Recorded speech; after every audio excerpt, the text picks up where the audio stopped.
الله من الشيطان الرجيم.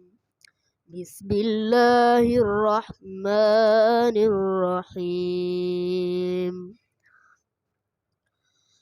إذا زلزلت الأرض زلزالها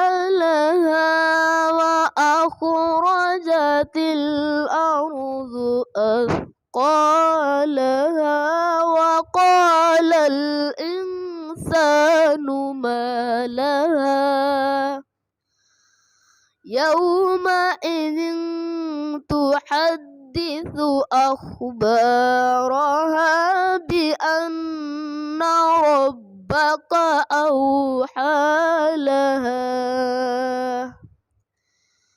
يومئذ يصدر الناس أشتاتا ليروا أعمالهم فمن يعمل مثقال ذرة خيرا يره ومن يعمل مثقال ذرة شرا